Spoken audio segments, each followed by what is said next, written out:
which is a that is destined and that he has want to continue, asking the church to include everyone, to listen to everyone. And Linda, we just passed through Largo, Argentina, which is literally right in the center of the Eternal City of Rome, of historic Rome, as he continues on, heading close now, coming up on Piazza Venezia. And all the crowds, incredible, lining both sides of the street. Again, they preferred that people not follow behind the vehicles for safety reasons, above all, apart from security. But They're also going pretty fast.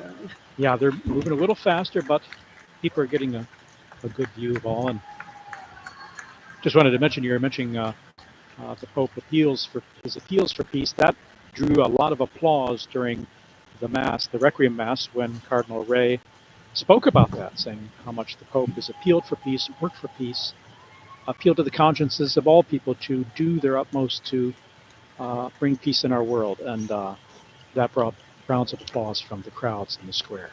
And I think it was also mentioned in the Ruggito that you mentioned earlier, Linda, the document that was written and sealed within the Pope's coffin. It was mentioned some of the countries that he has dedicated so much attention and care to, and I can't remember them all, but I know that one of them was Ukraine, another one was Palestine, Myanmar was mentioned, and it's true, these are all countries that when you think of Pope Francis and peace, you associate these countries to that. And now I'm saying we were talking about losing a voice for the forgotten. He was the only world leader who would never forget to mention ongoing conflicts that are completely out of the mainstream media. Myanmar, as you just mentioned, Sudan, the difficulties in South Sudan, Haiti, yes.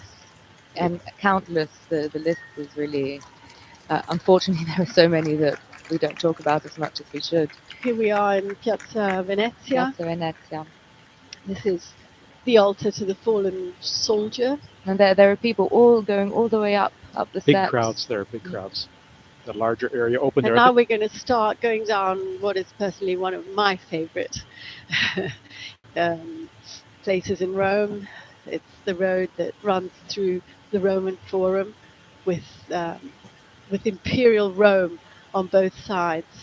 There we've seen a lot of construction. They're extending the subway line, hence all the construction equipment there.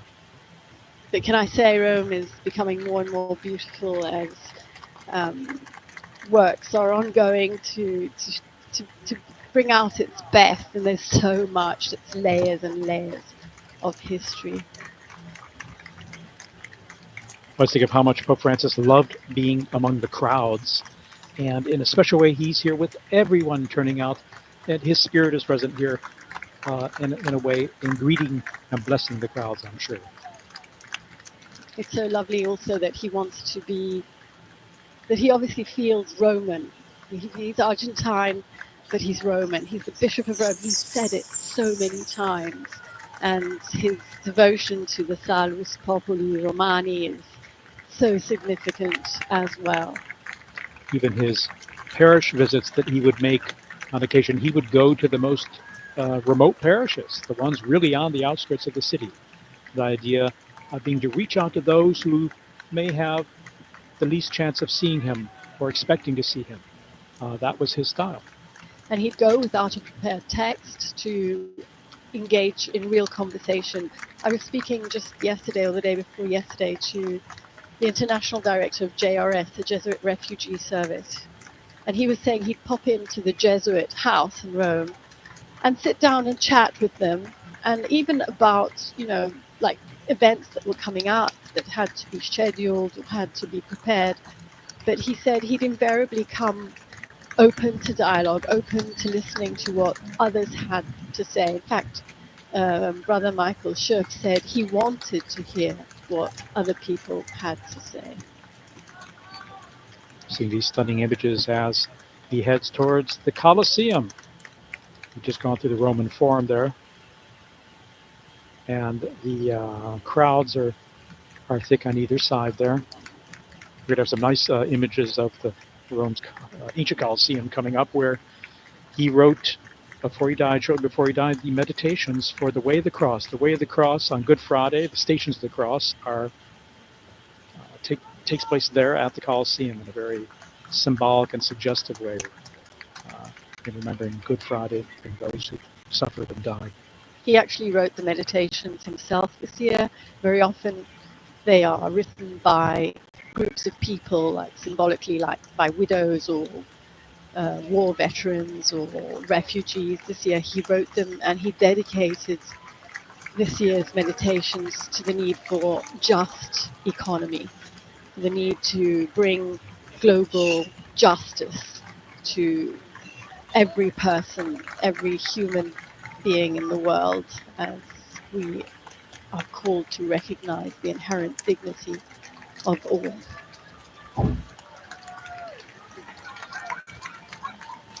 Well, Pope Francis has often spoken of promoting an economy of peace and an economy of fratellanza, which is the word that inspires Fratelli Tutti. It means brotherhood. Fraternity. Sorry, I couldn't think of the word.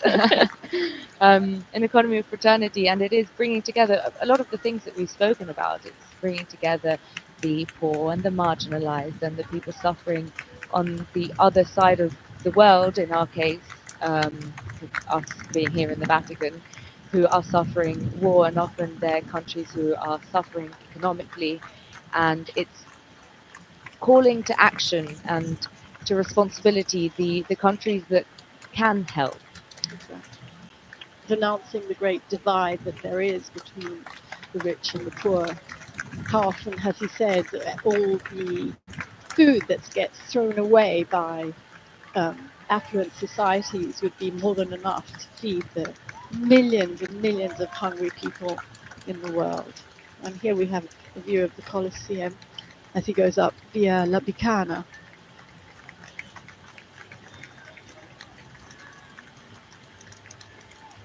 Now he proceeds on via La Bicana here, and we're getting closer to St. Mary Major. There's the main road that goes between the Cathedral of Rome, St. John Lateran, and Santa Maria Maggiore, St. Mary Major. He'll be coming up on that via Merulana there. And here, so we're probably about 2/3 of the way there, I would say. And again, Pope Francis wished to be buried at the Basilica of St. Mary Major, and he wished to be buried next to the Salus Populi Romani icon of Mary, who is remembered and venerated by Romans, as the Romans survived a plague centuries ago, and it's a special icon, a special place that people go to pray. And Pope Francis, throughout his pontificate, has gone there to pray, to give thanks, to ask for prayers for his ministry. So he's been very dedicated to Our Lady, and in particular this icon there in the Basilica. And he will be buried next to that chapel where the icon is located. He wished to be buried next to it and not inside it, where there was a possibility, saying, no, I wish that people, when they go to pay homage to that icon, that they see only that, and they don't go there to go see a pope. So for that reason, he wished to be buried next to it in a space that is just perfect and appropriate, a simple space where we'll be seeing shortly where it will happen. We take it for granted that most popes are buried in the Vatican, and I think most of them are. I think there are about 90 popes in the Vatican grottos. But it's actually not uncommon for a pope to ask to be buried outside the grottos. But the last pope to be buried at St. Mary Major was Clement VI, who was laid to rest there in the 17th century. Other popes are buried in St. John Lateran, and even in places outside Rome.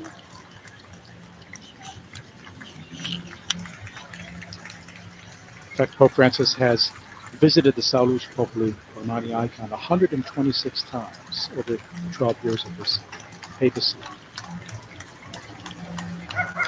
He entrusted every journey to her, every single apostolic journey he went on. And I also remember a very poignant moment of his pontificate, which was during the COVID-19 pandemic.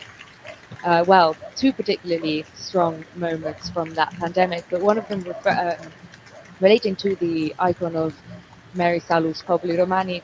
He visited the Basílica, and then he actually made a pilgrimage by foot to the church of San Marcello, which, if I'm not mistaken, there's a crucifix there which survived a fire in the 15th century. And that was a particularly poignant moment because there was this empty Rome, and Pope Francis was walking down Via del Corso, which, for those of you who don't know, Rome is the biggest, most important street, I'd say, of Rome, which leads from Piazza Venezia, which the Pope's funeral procession has just passed through now, up to Piazza del Popolo. And just these images of Pope Francis walking down this empty street, and obviously to bring his closeness once again to the people suffering all across the world.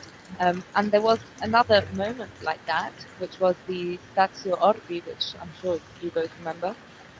We do, we remember. I think you were in the square that night. I was in the square. Very few people. Yes, because the radio where we work, it has to be open every day and I was actually working that day, and I remember when the building was closing at the end of the day, it must have been about 5 o'clock. Pope Francis was just about to go out in the square, and Rome was empty in that case as well, and I made my way up Via della Conciliazione to the square, and I just remember it was raining. He had that crucifix of San Marcello with him in the square.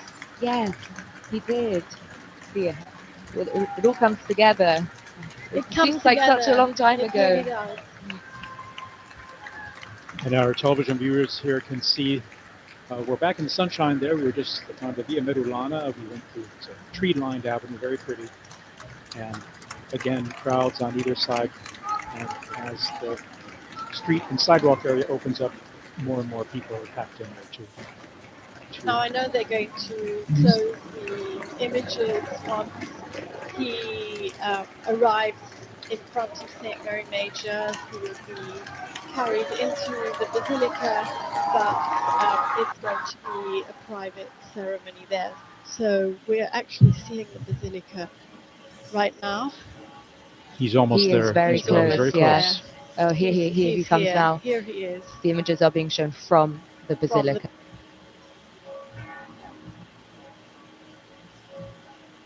Princípio. Proteção solar dermatológica.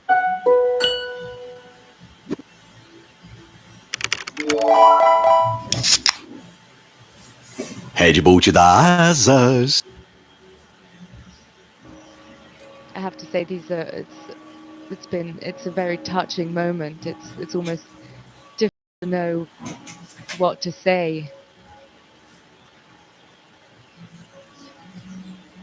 I think most people can see and watch, but many people are also perhaps following on radio.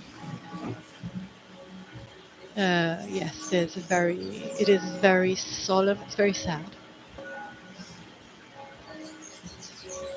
At the same time, it's a celebration of his life and ministry, and it's particularly poignant in this Jubilee of Hope as well that he inaugurated, that he opened. And so I think, I would imagine that would be and of course it is the key theme as well that we celebrate in a very special way at Easter at this time, a time of hope, of birth, new life, life in a new and transformed way. And so I think all today has been a wonderful tribute to Pope Francis and his ministry. And there we see the icon Salus Populi Romani. It's a panel made of cedar wood. It's about 117 by 79 centimeters, more or less. It's quite large when you bring it down to the ground. It's mounted in the chapel there higher up, and it depicts a half figure of Our Lady with the child Jesus in her arms. And the icon again is especially dear to the Roman people and highly linked to the identity of Rome and the popes. And as we saw with Pope Francis, he had that special dedication to Our Lady in this icon of Rome. He visited the Basilica just recently during his convalescence at Casa Santa Marta after he was discharged from the hospital on the 23rd of March. He actually, on his way back from the hospital, he stopped to pay tribute to Our Lady.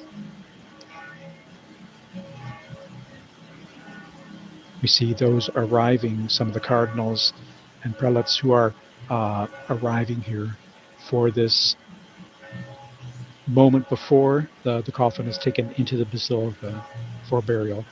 This moment that will take place here outside in front of the Basilica. The Cardinal Camerlengo, Kevin Farrell, will again preside inside the Basilica at the final rite of interment, together obviously with other cardinals and prelates.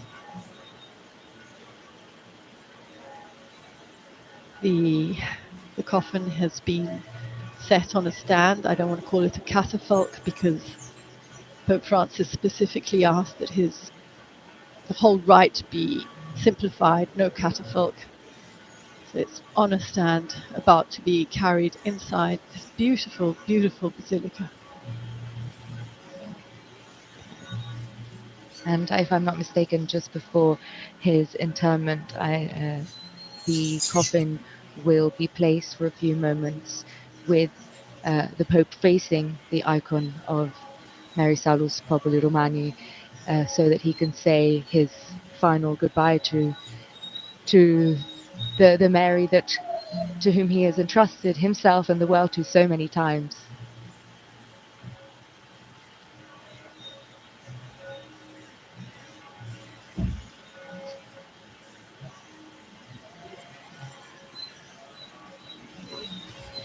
It truly is a simple coffin. It has a very simple cross engraved in it, a tiny coat of arms, and the seal of the Holy See. I think it's being shown to the crowd, who, as you can hear, have applauded, and it's our final goodbye now. Yep. Before it's taken in procession into the Basilica.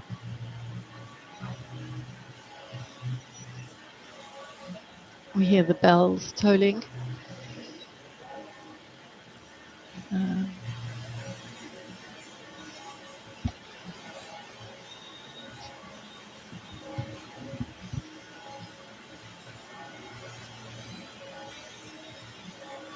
The Swiss guards leading the procession. Always present for the Pope's protection in every moment.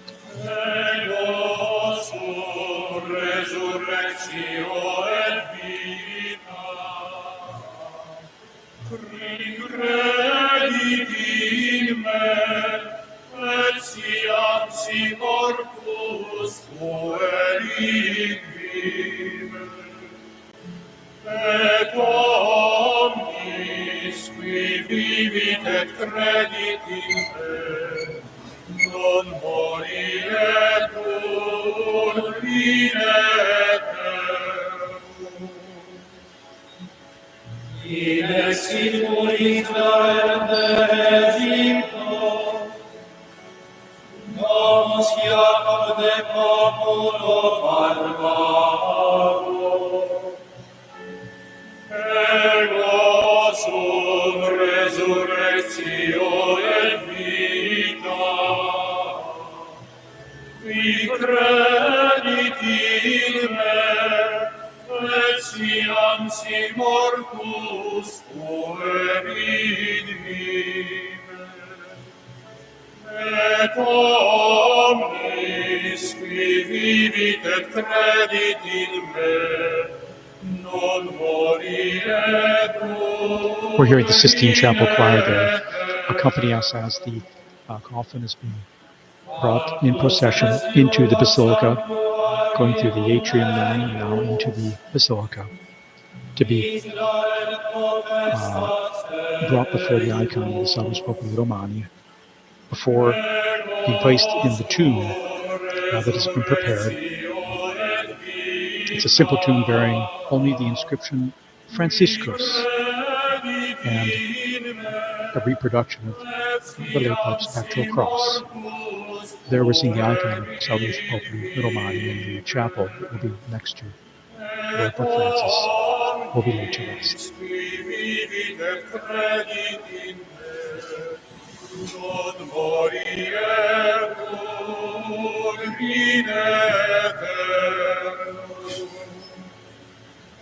Mare bilitet futit, Iordanis conversus est retrorsum. Ego sum resurrectio et vita, qui credit in me, et siam si mortus fuerit vive. Et omnis qui vivit et credit in me, non moriebur in aeternum. Montes alta verunt putalietes, et colles sicut carnivoribus. Ego sum resurrectio et vita, qui credit in me, et siam si mortus fuerit vive. Et omnis qui vivit et credit in me, non moriebur in aeternum. There we see the coffin before the Pauline Chapel where the icon of Salus Populi Romani is found. And we have some children who are bringing a homage to the altar there. above which is the icon of Mary.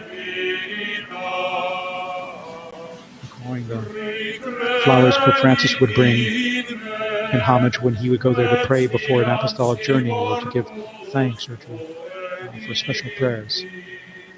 It sits there. I think these must be roses that people had brought because they were single roses, white roses on long stems, and I think people probably brought those to lay on his coffin close to him. I think there was a group of people holding them outside the basilica when the coffin was being brought up. And now he's, As you said, he's saluting Our Lady. and thanking her, I'm sure.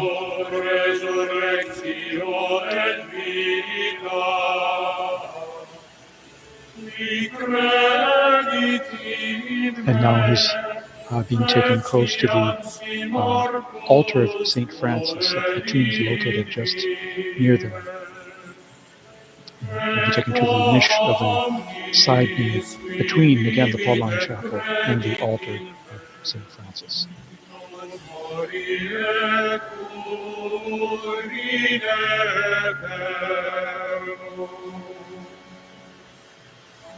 A facie Domini contremisce terra,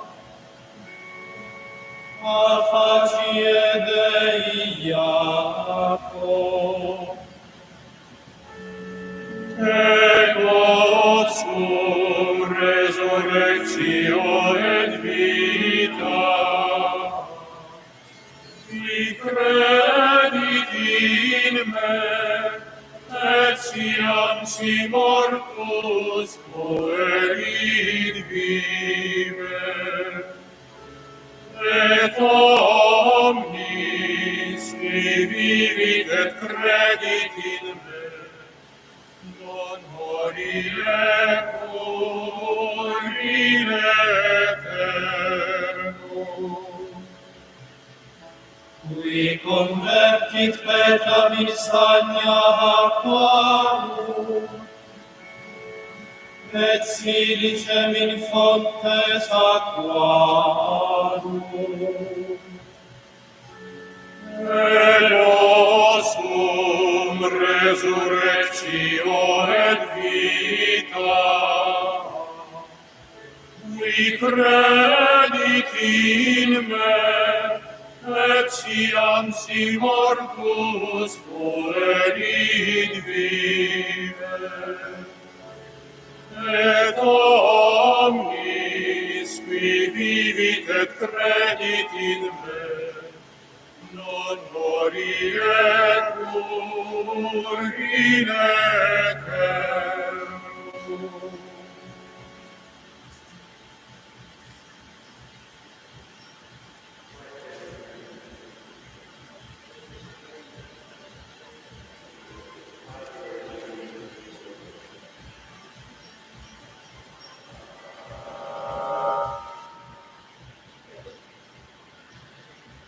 The private celebration is now underway in the Basilica, and as it is private at this moment, we're going to conclude our broadcast here. And we'd like to thank you all for joining us and all of us paying tribute to our dear Pope Francis. That is Jean signing off here. Yes, we do conclude this live broadcast here. Of course, please visit the Vatican News website, Facebook, Instagram, X, and YouTube accounts for coverage of all of these events.